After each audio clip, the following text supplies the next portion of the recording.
In the name of the Father, and of the Son, and of the Holy Spirit. Amen. The Lord be with you.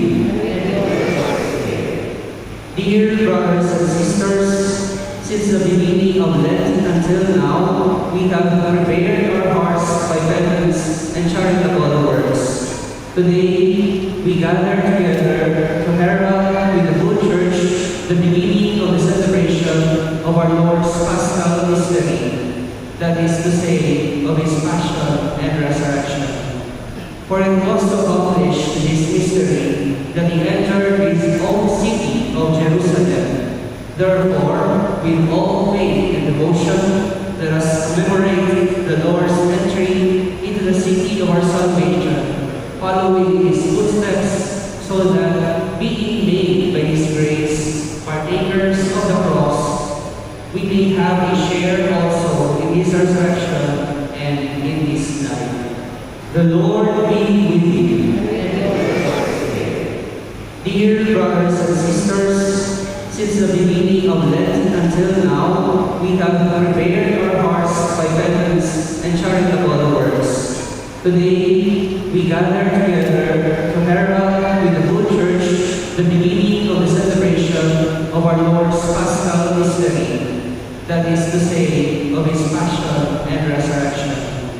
For it was to accomplish this mystery that He entered His own city of Jerusalem. Therefore, with all faith and devotion, let us commemorate the Lord's entry into the city of our salvation, following His footsteps, so that, being made by His grace partakers of the cross, we may have a share also in His resurrection and in His life. Please hold and lift up your palms as we pray to God for Jerusalem through Him who lives and reigns forever and ever.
to the cross. Graciously grant that we may heed his lesson of patient suffering, and so merit a share in his resurrection. Who lives and reigns with you in the unity of the Holy Spirit, God forever and ever.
The Passion of our Lord Jesus Christ, according to Matthew. Jesus stood before the governor Pontius Pilate, and he questioned him. Are you the king of the Jews? Jesus said, As you say. and when he was accused by the chief priests and elders, he made no answer. Then Pilate said to him, Do you not hear about many things that are testifying against you? but he did not answer him one word, so that the governor was greatly amazed. Now on the occasion of the feast, the governor was accustomed to release to the crowd one prisoner whom they released. At that time, they had a notorious prisoner called Barabbas. So when they had assembled, Pilate said to them, Which one do you want me to release to you? Barabbas or Jesus called Christ? for he knew that it was out of envy that they had handed him over. When he was still seated on the bench, his wife sent him a message. Have nothing to do with the righteous man. I suffered much in the dream today because of him. The chief priests and the elders persuaded the crowd to ask for Barabbas, but to destroy Jesus. The governor said to them in reply, Which of the two do you want me to release to you? they answered, Barabbas! Pilate said to them, Then what shall I do with Jesus called Christ? they all said, Let him be crucified! but he said, Why? What evil has he done? they all shouted the louder. Let him be crucified! When He is not be among us, and among our children! Then they released Barabbas to them, but After he had Jesus scourged, he handed him over to be crucified. Then the soldiers of the governor took Jesus inside the praetorium and gathered the whole cohort around him. They stripped off his clothes and threw a scarlet linen robe about him. Weaving a crown out of thorns, they placed it on his head and a whip in his right hand, and kneeling before him, they mocked him, saying, Hail, King of the Jews! they spat upon him and took the whip and kept striking him on the head. And when they had mocked him, they stripped him of clothes, dressed him in his own clothes, and led him off to crucify him. As they were going out, they met a Cyrenian named Simon. This man made Christ into service to carry his cross. And when they came to a place called Golgotha, which means place of the skull, they gave Jesus wine to drink, mixed with gall. But when they had tasted it, he refused to drink. After they had crucified him, they divided him garment by casting lots. Then they sat down and kept watch over him. And they placed over his head the written charge against him. This Jesus, the King of the Jews. Two revolutionaries were crucified with him, one on his right and the other on his left. Those passing by reviled him, shaking their heads and saying, You, who will destroy the temple and rebuild it in 3 days, save yourself.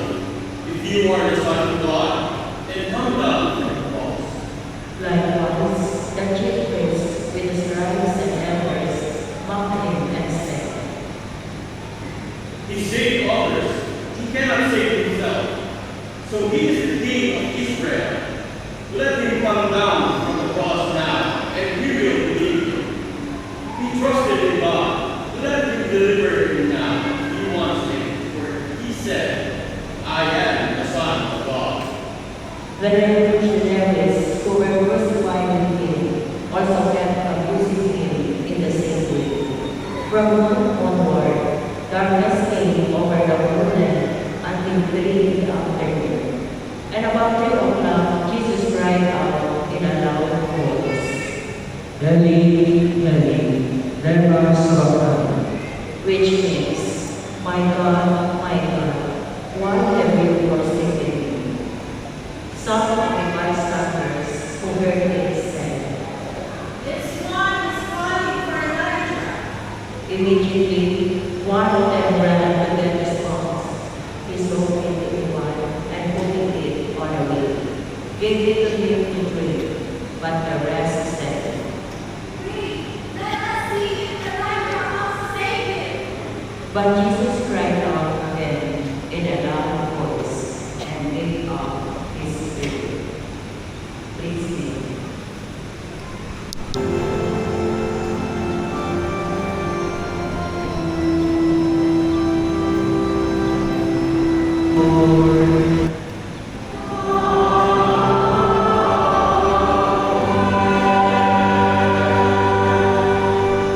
Not about you, you love us with the greatest love, for your Son, who alone is just, handed himself over to death, and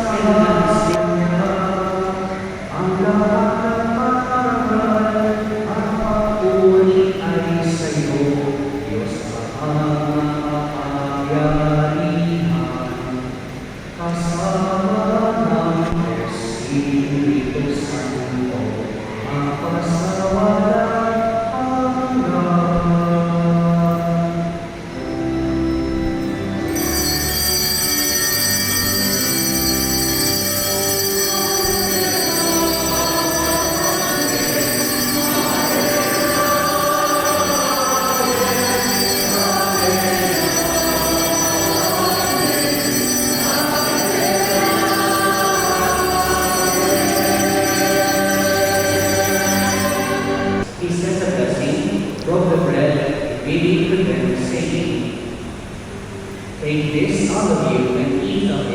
for this is my body, which will be given up for you.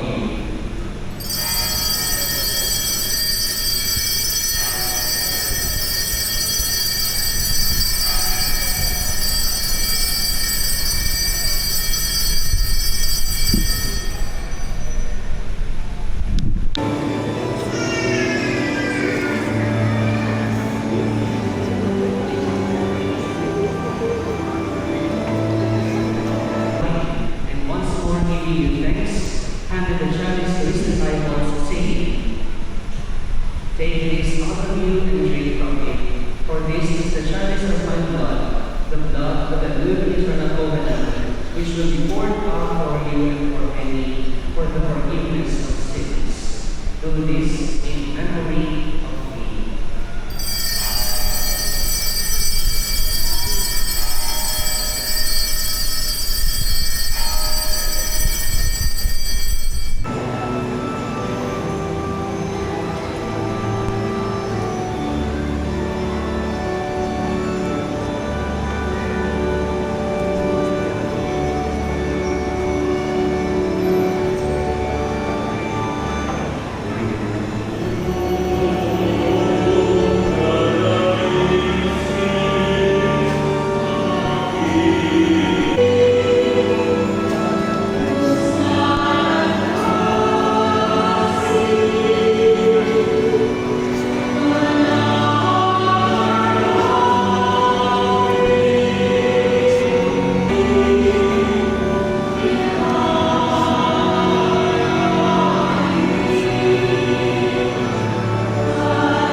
The Lord be with you.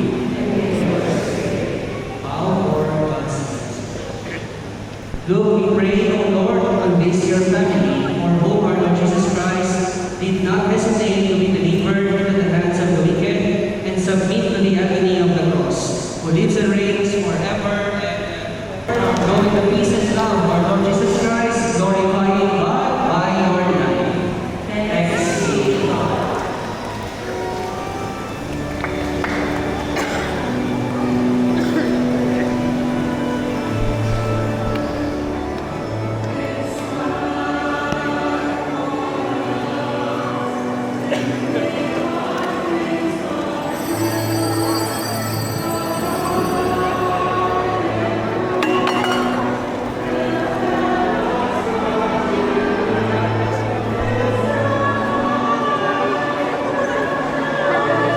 Caterers po kami.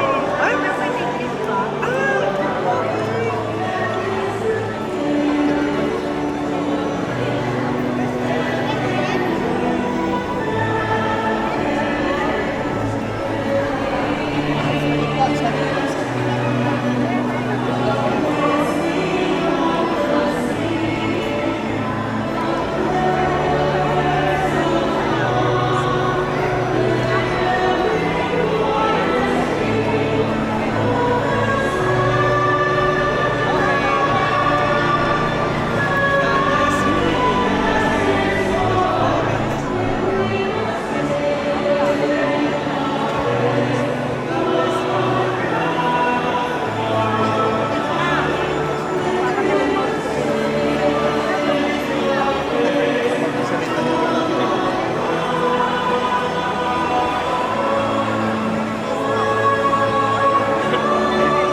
Yun po mga magpapatingnan na nasa Parroquial Center, pwede na po kami pumasok dito sa loob ng simbahan.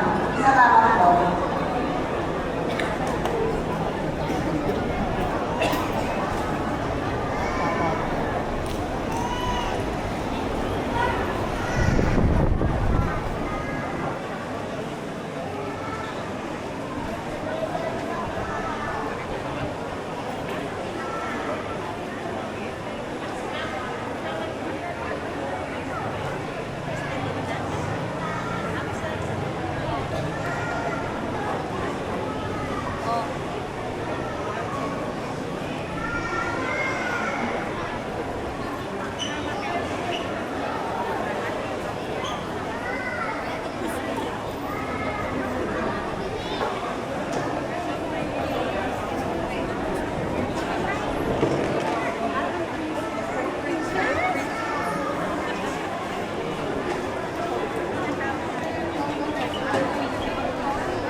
naman nako.